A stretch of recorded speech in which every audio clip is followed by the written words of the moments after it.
If you try and record real time with your guitar through a block size of that size or a buffer of that size, it will be massively delayed and you'll just be like going crazy. You're like, why?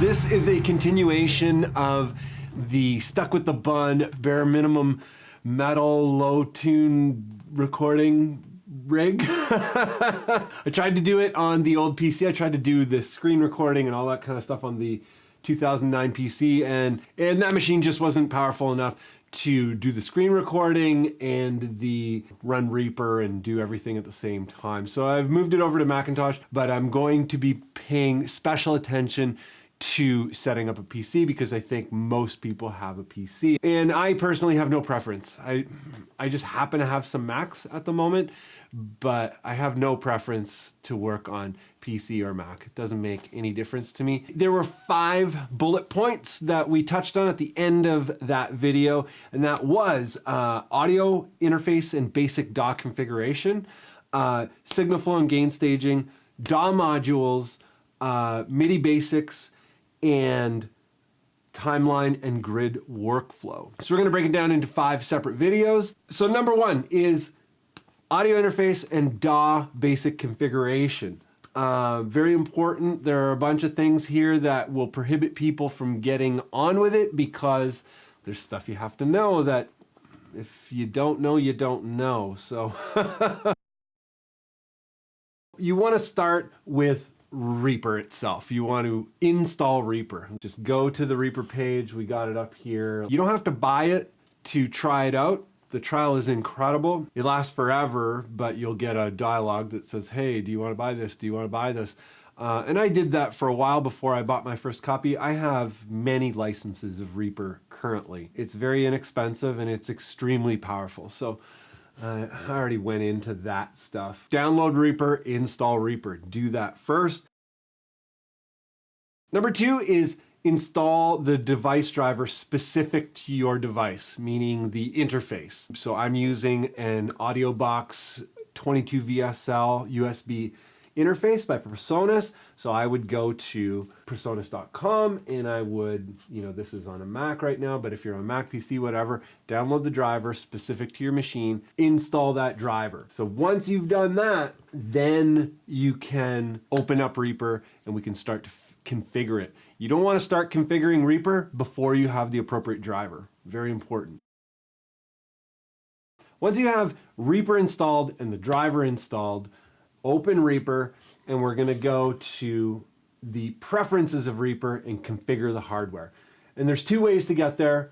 You can go options, preferences, and boom, the preferences for Reaper will show up. So there, you can get to all these preferences through this shortcut. If a lot of people don't know this, but at the top of the screen where it says 48K 24-bit, on a Macintosh, this is right in the center here. On a PC, it's over in the corner. So on a PC, yeah, we have it over here in the corner, the top right-hand corner. If you right-click on that, you get direct access to all of your audio device settings and media settings and all that kind of stuff. If we're setting up a PC, it's a bit different than a Mac. We have our input device, AudioBox 22 VSL. And on a Macintosh, you just select that. You got a couple selections here for different types of drivers and different types of devices, all that kind of stuff. With Macintosh, you just select that, you're good, you're done. In terms of loading the driver and setting the input-output range, there is no input-output range. On a PC, we have an input and output range. So we have the audio system, we have the AudioBox ASIO driver, so we have to pick the ASIO audio system, then the AudioBox driver. If you have a Focusrite, then the Focusrite driver. If you have an Apollo, then the Apollo driver.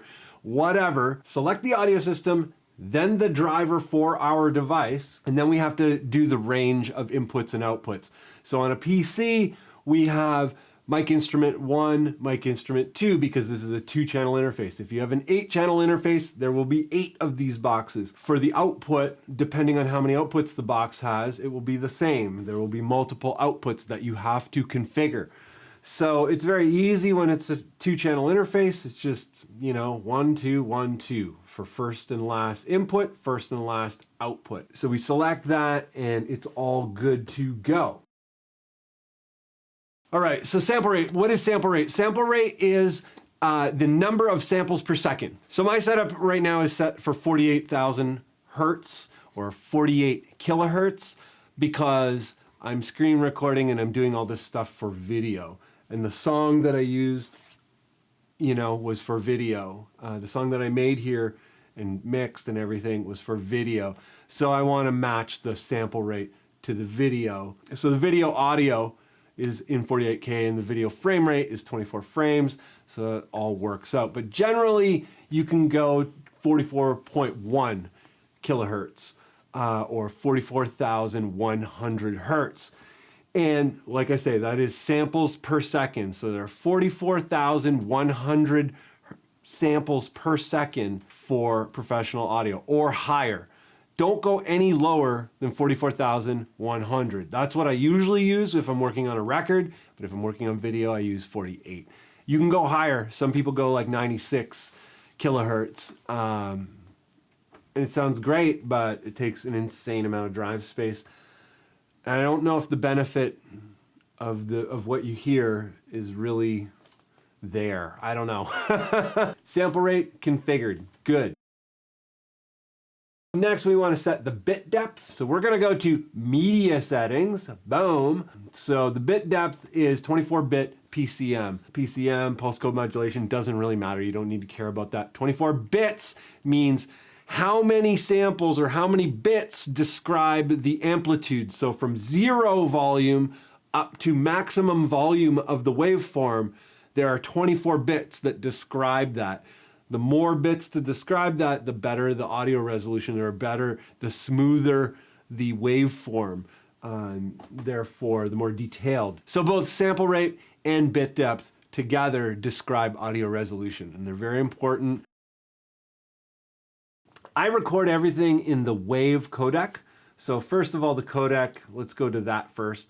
You can go WAV or AIFF. WAV or WAV is the Windows raw audio codec, and AIFF is the Apple version of a raw audio codec. I'm recording on an Apple right now, or I'm on an Apple right now, and I still have it set to WAV. I just always use WAV. I have no good reason other than that's just what I've always used. When I used to work in Pro Tools, I used AIFF.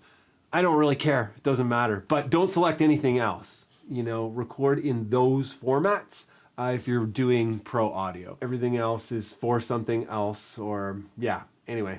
WAV or AIFF, select that. So you set this stuff right at the beginning and you probably never have to set it ever again. So we're gonna get out of here. Inputs and outputs, I'm gonna drink some more coffee here. Something we wanna do here is configure the inputs so that we can actually record and hear ourselves and all that cool stuff. So there's two things to know here. And this tends to be a mystery for a lot of people, not only with Reaper, with most recording software. So the way Reaper is set up is you gotta right click on the record enable button. So we can enable it. And if I play right now, it's enabled. You can't hear anything, right? But if you right click on it, and you go to input mono, boom, and instrument 1, because I'm plugged into input 1, we're good. One of the reasons why we can hear it though is because we have input monitoring enabled. So if you go to this little speaker here, it Reaper will default like that. It'll have a speaker shape that will be empty. And you have to click that. You can go on. I always use it just on. I set it to on and I leave it on all the time. You don't have to do this for drum channels or anything like that, just for channels that you're gonna play through in real time.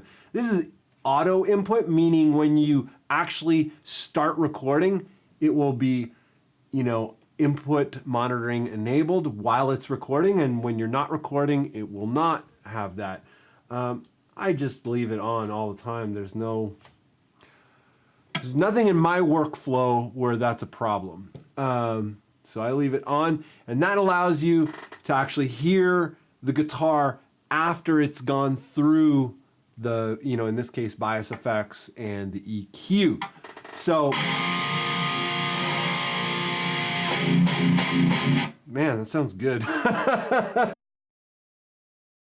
So in the main video, I talked a lot about buffer allocation, setting the buffer so that we do not have delay. So we're going to go back to audio device settings, boom, boom, boom. And Reaper calls it the block size. I failed to mention that in the main video. So the buffer or the block size is very important because when we play the guitar through the computer, through the effects, we want to play through the amp software that we're using and maybe through EQs and all that kind of stuff. And we want to be able to hear it, and we want to hear it without any delay. So if the block size is too high, the default block size for Reaper generally is gigantic, like over 1,000. And if you try and record real time with your guitar through a block size of that size or a buffer of that size, it will be massively delayed and you'll just be like going crazy. You're like, why? And I've known people to like try and come up with hacks like to cheat the delay in some way. I'm like, just set the buffer or set the block size to something appropriate and you're good to go. If we change the block size, we have to request that Reaper changes it. We got to make sure that's clicked, and then we set it to, right now this is set to 256, but you can go 128 on a powerful machine. And if you're on something like the old Windows machine that I used in the main video, what was it? It was 512.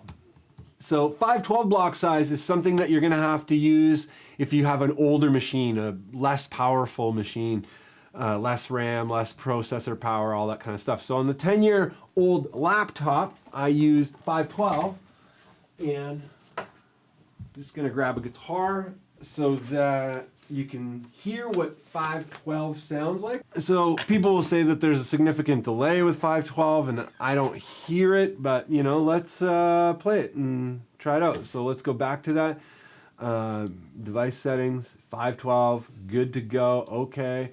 Let's engage Reaper here.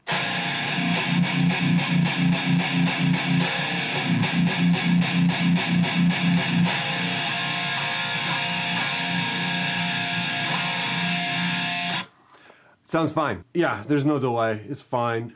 It does feel a little soft. It feels a little different than 256 or 128. I usually on my faster machines use 128.